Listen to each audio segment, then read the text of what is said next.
So Steve Borthwick has picked his England squad for the Autumn Internationals. I want to react to it and also compare it to the squad that I would have picked following those form videos from the Premiership. So let's get straight into it, into the forwards and the hookers, Cowan-Dickie, Dan and George. As expected, really. The ones I'd have taken were Dan and George and maybe O'Gray, because Gabriel O'Gray was on great form for Bristol, the form hooker I thought. Langdon maybe not quite there, Jabulu a bit too young, but Cowan-Dickie has had a couple of good rounds, definitely, looking pretty sharp. We know he's got a lot of experience as well, so I think that's fair enough there, but would have been nice to have seen O'Gray as well, but you can only take 3. Now I think the loosehead props are looking fairly strong. Finn Baxter on great form and Genge looking back to his best, which is great. He's gone with Marler, and I think that's kind of the theme here with Steve Borthwick. He's gone with the players he knows, he's gone with the experience, but also building from the summer, which I understand the logic, and it's quite safe, I guess.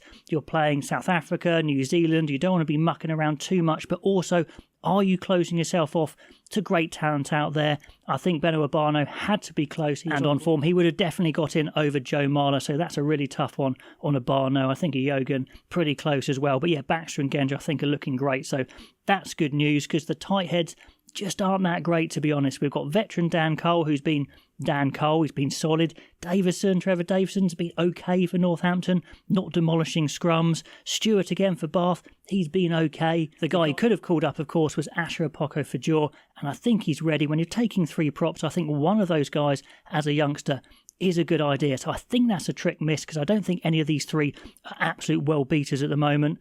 Anyway, on to the second rows, and he's taken 5. And I'm pretty sure the reason he's taken 5 is because one of them, or maybe 2 of them, will double up as a back row. I'm thinking Ollie Chesham would be the second number 6, the second blindside alongside Cunningham South. Atoje and Martin were always going to be there, and they're looking really good. So I think Chesham, Atoje and Martin, really strong. Then Ezekwe is the 4th one because Alex Coles is injured. I think that's fair enough. But he's taken Yules as well. I really don't see why you need to. He's reliable, I know, but solid. Could you have taken someone else? Maybe Tizard, maybe Chunyamunga maybe is the best looking of the youngsters. I thought Joe Batley's been playing really well for Bristol as well, but maybe Munga. But taking 5 to me says, A, he wants to be safe, and also he's going to play one of those as a big 6. And I'm pretty sure it's Cunningham South and Chesham as the 2 6s, which I like. I wouldn't say that Cunningham South is yet a world-class player. We know he has potential, but surely, maybe instead of Yules, you could have had Ted Hill. I mean, that would have been a great call, surely, because Ted Hill can play in the second row, and he's just infinitely better than Charlie Yules, I think, just in pretty much every single area. So let's just say it how it is. That's a bad call. Should have taken Ted Hill, playing great. Could have taken Kenningham as well as a big 6. Roots hasn't been taken, which is interesting. But anyway, I think one of those second rows is a number 6. You could play Tom Curry there as well. Both Curry brothers are in, and Ben Curry's playing great. Really happy with that, but there's other great 7s as well. No Will Evans is a shame. He wasn't going to be in, but it's still a shame. And he's dropped Tom Pearson, who is the physical specimen. But again, he's gone for experience. Tom Curry on form wouldn't be there, I'm pretty sure of that. But he can play 6, 7 and 8, which helps. Underhill again hasn't come back to form yet from his injury. Will he peak at the right time? Maybe. He's done it for England. He's got lots of experience, so fair enough. But still, not the best lineup of 7s I think we've seen, certainly on form. And at 8, he has dropped Tom Willis. I mean, what's going on there? I know Dombrandt has been with England before, not that he played a lot in the summer, but Tom Willis is the form man, and alongside Ben Earl, surely that would have been a better lineup. I like Alex Dombrandt. I think he's got some big games in him, but Tom Willis is absolutely tearing up trees. Mercer was never going to make it. Barbary would be a big ball carrier, but maybe not quite on form. Fizzle Fitz-Harding, they're in the picture, but yeah, Tom Willis, surely that would have been a slightly better option. Then into the backs, we don't have Alex Mitchell. He's slowly recovering from a neck injury, which is fair enough. He would have started, so it really is a bun fight for who starts. You look at the guys, you think of their experience. I mean, caps-wise, they're kind of similar. Ben Spencer, age-wise, he's been around England, been to a World Cup. You'd think maybe he's the starter, and I prefer Spencer as a starter to a sub. Randall is absolutely on fire. Van Portfleet's looking in really good form, but Spencer, Randall, yeah, that could work, but definitely a massive blow that Mitchell isn't there.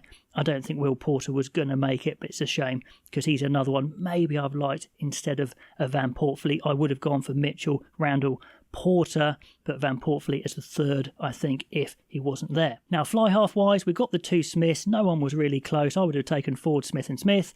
Ford is there rehabbing with the team, which suggests that he will be back in that squad at some point if he proves his fitness. But Finn Smith playing well, Marcus Smith playing well, very different players, completely different players.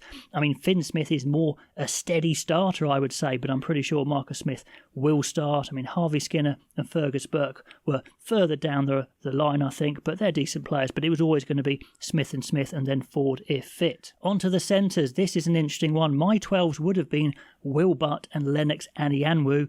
He's pretty much gone for all 13s. The slight surprise is Henry Slade has returned to fitness from his injury, from his rehab. Hasn't even played for Exeter, but that's a good one for England because they were lacking in experience. But who are the 12s? Well, they're going to play the 13 Lawrence as a 12 again, surely. Who is the other 12? Well, I think it's going to be Northmore, who is more a 13 again. So we are lacking on specialism. Could definitely have taken one of Butt or Anianwu. Dingwall's been dropped completely. I would have taken Beard if Slade wasn't fit, but fair enough he is. But yeah, a little bit worried we don't have a specialist 12. Let me know if you think that is a mistake. Then onto the wings, and I would have taken one of the form players. Tobias Elliott was my man. I would have taken Feiwa Busu and Tommy Freeman, Tom Roebuck and Tobias Elliott. But he hasn't done that. He's stuck with Elliot Daly. He stuck with Slyholm and Roebuck, who were with him in the summer, which is fair enough. So they're good to develop, I guess. But do you need Elliot Daly? I really don't think you do. You've got plenty of 13s. You've got plenty of 15s in this squad. So I don't really know what he's doing there. His space could definitely have gone to Tobias Elliott or Gabriel Ibitoy. He would have been outstanding as well. So it seems a missed opportunity to me. Is he playing it safe? Is he just getting the experience in there for the sake of it? But I do understand that the rest of those wingers don't have the experience of Daly, so there's some logic there, I guess. And on to the 15s finally. It was always going to be George Furbank and Freddie Stewart, who are both playing very well, but also it's not massively logical because they're such different players. George Furbank a lot smaller, a lot nippier, a lot more creative, and Freddie Stewart an absolute monster. Hits hard lines, takes the high balls. But, you know, when you bring them on for each other, it's going to change the game. You know, Marcus Smith is more a similar fullback to Furbank than Stewart is. It's a weird one. Hodge has to be close. Malins, Barton, Carpenter, other youngsters there. I think it's the right two 15s, but it's just a bit of a stretch. When you go like for like, they're so different. And on the England injury list, it's actually not too bad. Probably two guys who would have been in there. Alex Coles and Alex Mitchell is the miss, but still there's some good 9s in there. So I think injury-wise, they're doing pretty well. Is it a bit too safe? I think just a bit. There's plenty of players in here that I really like. We'll talk about different lineups another time, but I think he's going a little bit too safe. The likes of Yules, the likes of Daly, he definitely could have put those two spots to someone else to develop them a little bit. But if we beat South Africa and New Zealand, say, you'd go, okay, great, cool, you're sticking it as it is. Anyway, not completely convinced, but still excited. Let me know what you think down below. Like, subscribe, that would be amazing, and I'll catch you next time.